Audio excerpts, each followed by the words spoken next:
Bonjour à tous, j'espère que vous allez bien. Aujourd'hui, c'est face caméra que j'ai choisi de prendre la parole pour vous présenter le roman de Laurie Nelson Spillman, L'infini des possibles. L'infini des possibles, c'est une histoire de femme, c'est aussi une histoire de famille et du poids que cette dernière peut nous faire porter, mais aussi de toutes les ressources que nous avons en nous pour nous en libérer. Ce roman, c'est l'histoire d'Emilia, une jeune femme qui vient de la famille Fontana. Mais ce n'est pas n'importe qui, puisque dans sa fratrie, Emilia est la cadette. Or, dans cette famille, il y aurait une malédiction de la deuxième fille, disant que chaque cadette restera toute sa vie célibataire. Emilia s'est résolue à cette vie-là, contrairement à sa cousine Lucie, qui est vraiment en très grande souffrance face à ses croyances. Emilia, quant à elle, elle s'est résolue à vivre seule, chez elle, et elles sont contentes.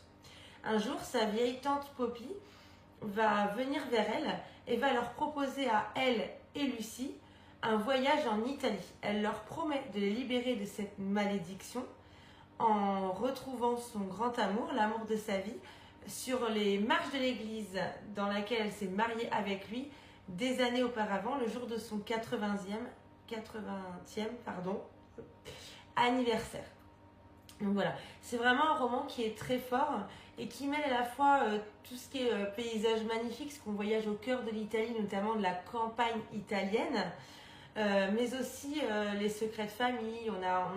Notre curiosité est vraiment attisée tout le long de ce roman, puisqu'on va vouloir comprendre d'où vient cette malédiction.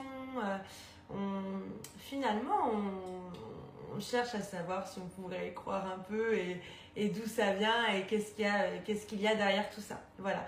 Comme à mon habitude, je vais vous lire donc un de mes passages préférés. Voilà. Et surtout un passage qui ouvre la curiosité. C'est tout l'intérêt.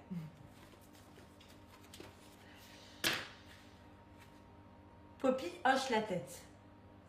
Je pense que oui. Un cœur sensible sait flairer la vérité.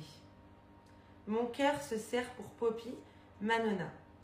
Elle a gardé ce lourd secret toute sa vie. Elle a fait preuve d'une incroyable humanité en laissant sa famille l'exclure et la mépriser, la traiter de voleuse. Tu mérites d'être innocentée. Toute la famille doit connaître la vérité, pas seulement Lucie et moi. Peu importe que Rosa soit encore en vie. Poppy hoche la tête. Rosa a déjà payé. Non, ma sœur était vulnérable et je l'ai mise dans une position atroce. Je le regrette vraiment. Et je vais m'arrêter là, sinon je vais en dire trop. Voilà. J'espère que cette lecture et cette présentation vous aura donné envie de rencontrer Poppy, personnage aussi rigolote que farfelu, mais aussi Emilia, une jeune femme très courageuse, et Lucie, qui à première vue est un personnage qui peut paraître un petit peu dur, un peu sévère, mais c'est surtout un personnage apeuré et qui finalement fait preuve de beaucoup de courage également. Voilà, je vous souhaite à tous une excellente journée et je vous dis à bientôt pour de nouvelles découvertes.